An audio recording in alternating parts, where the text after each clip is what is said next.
He's one of my favorite people in the entire world. I just love the guy, and that's Pastor Rick Warren is with us, and he's got a new book out on how to lose weight, and but more importantly, he's a friend of the program. How are you, sir? Sean, you and Jill are great Americans, but more than that, you're great friends. Merry Christmas. Merry Christmas. Now, you know, I lost about 25 pounds. I know you did. You're amazing. No, well, I did it because I want to be healthy, and I just went through my medical exam and everything, and then you come out with the Daniel Plan, which is your book, and I'm thinking, well, I could have done it your way instead of starving myself to death the way I've been doing it. Jeez. Well, that's true. You know what my only fear over Christmas is gaining back all the weight, because you know what I do on Christmas? I eat like a slob, and I'm not going to do it this year. I didn't gain 1 pound over Thanksgiving. That's fantastic. Well, you know what? It just the whole idea of moving away from deprivation to saying, you know, eating the right things, you don't have to worry about calorie counting if you're eating healthy stuff. It's when we eat junk. You know, one of the simple things I tell people is when you go into a grocery store to shop around the edge, because all the healthy stuff is around the edge. All the processed stuff is in the middle in boxes, and that's the stuff you want to avoid. Just shop the edge of the grocery store, and you'll get most of what you need. Yeah, no, I tend to agree with you. Now, look, this has been the toughest year in your life. It has, yeah. And I think everybody probably knows, but for those that don't know, you lost your son. Yeah. And, look, I have 2 children. I know people that have lost their kids, and I don't know anyone that is fully recovered from it. And I think it's of all the emotional hurts we can have in life, to me, and I'm speaking as a friend of yours, I feel all the pain, if you will, that anyone could feel for a friend. Mm-hmm. And I just think it's the hardest thing in life. How are you doing? Well, I appreciate that. And you know, you are one of my dear friends. You called me 3 or 4 times since Matthew died in April, emailed me just those little notes. How you doing? Were good pick-me-ups. And really, you don't get over grief, you get through it. And which, by the way, men, as guys, we're not usually very good at grief. Grief's actually a good thing. Grief is the way you get through the transitions of life. There is no growth in life without change. There is no change without loss. There is no loss without pain, and there's no pain without grief. And so it's not just losing a son like I did, which is horrendous, but there are other people who are going to face this Christmas. They've lost a job. They've lost their health care. They've lost a friend. They've lost, a dream. And when you stuff your grief, I always say, if I swallow my emotions, my stomach keeps score. And so you got to talk it out to God. You don't take it out on others. I say, don't repress it. Don't suppress it. You express it and confess it. And that's how you get through it. And since Matthew died, I've cried every single day since he died. But that's actually a good thing. Tears aren't a sign of weakness. They're a sign of love. And I have a good cry, and then I can go on with my life. And if you don't go through the grief, you get stuck. And I know people who are stuck from a loss of a marriage 10 years ago or a loss of a parent 20 years ago, and they never have grieved, and so they get stuck there. And one of the things I'm trying to learn from my own grief and share with others how to get through what you're going through. I just finished a series on it. Yeah. So you just said you were writing something, or what? Explain that. You know, when Matthew died in April, I had just gone through what I called the week of the battle for hope. It was Easter Sunday. I just preached to about 50,000 people, 15 services on the hope of Easter. And then on Monday, I announced that I was going to go write the first book since Purpose Driven Life 10 years ago called The Hope You Need. And then on Tuesday, I announced publicly that after 32 years of saying no, that I was actually going to go on the radio with a program called Daily Hope. We were launching it. We launched it that day. And then Wednesday, I announced that I was going to start a new series at the church called The Battle for Hope. And Friday, there was a big article in Christianity Today called Rick Warren's Final Frontier, taking hope to the world. And I got up Saturday morning, and I felt like my chest was caving in. And Kay said, "Are you having a heart attack?" I said, "I think I just got bronchitis." And I went to the doctor, and he said, "Well, you've got pneumonia, double pneumonia." And so I called Tom. You've met Tom, my associate pastor. I said, "Tom, you're going to have to speak this weekend, but I don't want you to do the message I was going to do when you feel like you're under attack. I want you to do this message on the life of David, an incident in his life where he loses everything in one day. And I said, what to do on the worst day of your life, not knowing that night would be the worst day of my life. So you had double pneumonia when this happened with your son. Yeah, I did, and it all crashed in on a single day. And I've tried to watch my own life over the last 6-7 months, so I could teach others. And I really observed years ago.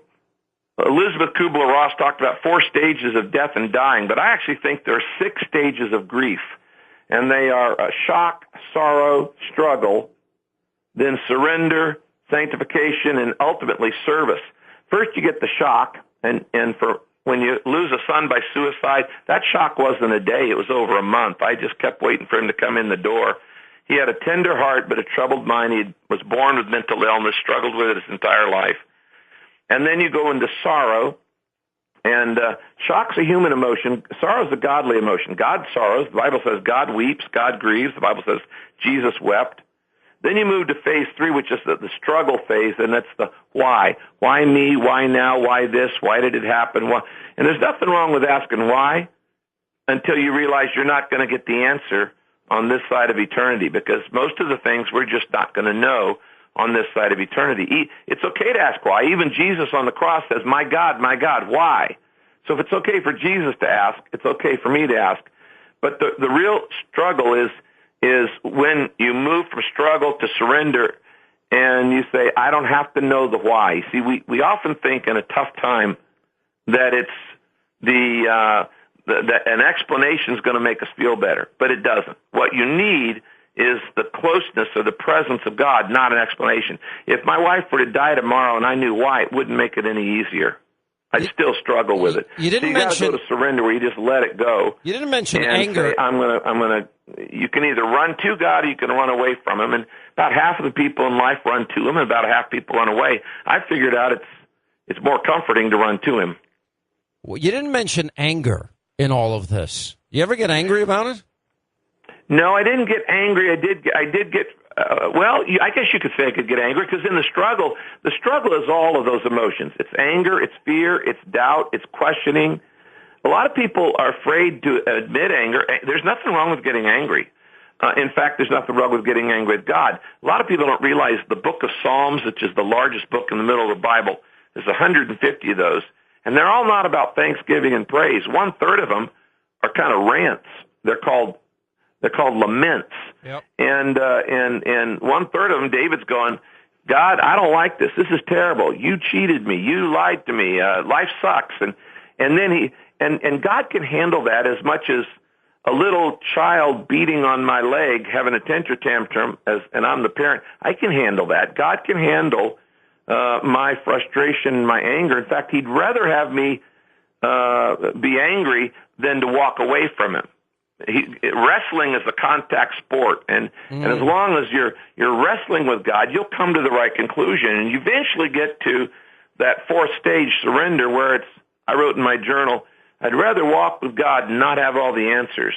I know all the answers and not walk with God. I know somebody that went through this, and I'll be blunt, they never got over it, and they blame themselves forever.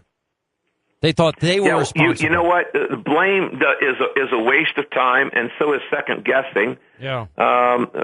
Blaming, you cannot.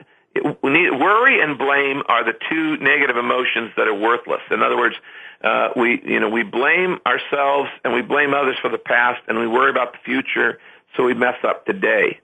I say you spell blame B-lame. Mm-hmm. Which, by the way, is why politicians should never do it either. Yeah. If you spend your time blaming other people, the previous administration or the next administration or somebody else, no, you can't fix the problem. I know somebody. Blame. I know somebody in Washington that does that a lot. Let me.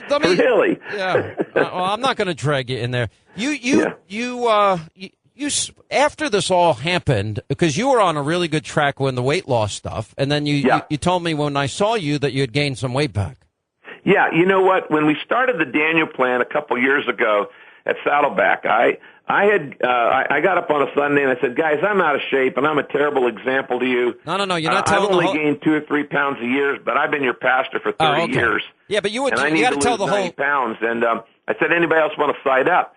12,000 people signed up that day, 15,000 the first week. And in the first year, we lost 250,000 pounds, 250,000 pounds in our church. Yeah, but you didn't tell the whole story. You really... Well, and here's what happened. I lost 65 of the 90 that I had intended to lose. No. That's not the story I'm talking about. You were baptizing how many people in a day? That's true. Yeah. My epiphany, when the light turned on is one day I was baptizing, and that day I was baptizing over 850 people. Good grief. Now, we do it the old-fashioned way. We put people underwater, like in the Jordan River. So I was literally feeling the weight of America's obesity problem as I lowered 850 people into the water. And as I was doing that, 2 thoughts went through my mind, and they weren't very spiritual thoughts for a pastor. The first one was, good night, we're all fat. Because I was lifting them. And second was, but I'm fat, and I'm a terrible example. So I got up on the following Sunday and said, I'm going to enlist some doctors to help me figure this out, and we're going to look at a biblical plan for getting healthy. And anybody want to join me? Well, 15,000 people eventually did, and as I said, we lost 250,000 pounds. And I was on track. I'd lost 65 of 90 using the Daniel plan. Then this last year, it was like a triple whammy against me. First, I had back problems. I was in the hospital, and I couldn't exercise for 4 months. And then second, my son died, and I didn't sleep for 6 months. And I just didn't sleep at all.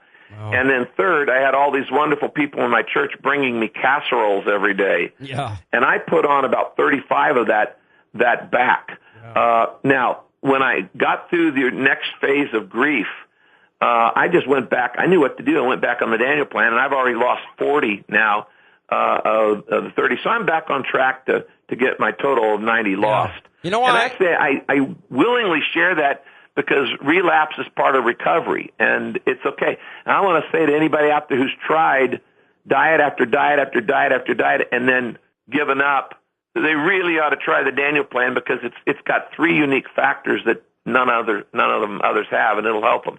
You know, we want to know why I lost weight? Because I look like 4 months pregnant. No, I had 4 chins. And I thought I was growing man boobs, and I just said that's enough. I'm not going to live like this. And the other reason was I thought I was being a bad role model to my kids. I mean, and so I just it's not easy to lose weight. It's a pain in the neck. It's a pain in the stomach. Well, you know, the problem is we eat foods that make us more hungry. When you look at a bowl of pasta, you may as well just look at a bowl of sugar because it actually turns to sugar faster than sugar in your body. Wow. You know, all my life I grew up people saying, you know, eat whole grain bread, eat healthy bread. People don't realize bread turns to sugar almost the second it hits your stomach, and that's the kind of sugar that causes belly fat. Now, in the Daniel plan, you know, most diet plans, it's not rocket science. You got to use more calories than you take in. So you got to eat well and you got to exercise. Yeah. That we call that food and fitness. But we added 3 other factors because we say you're not just what you eat. Sometimes it's what eats you. Yep. What's eating you that's causing you to overeat. Well, listen, I don't want to cut you off, but it's called the Daniel Plan. It's a great book for Christmas. Listen, I wish you the best. You're a good man. I consider you a friend, and look, you're in our prayers. I know you've been through a tough year, and thank you for writing this book because it's helping me. It's called The Daniel Plan, and it's helped me keep my weight off. And Merry Christmas to everybody, and God bless you, Sean. You can say Merry Christmas on this program. It's not illegal like public school. All right, thank you. Pastor Rick Warren, our friend. The Daniel Plan is the name of the book. Great gift, by the way, for somebody this Christmas.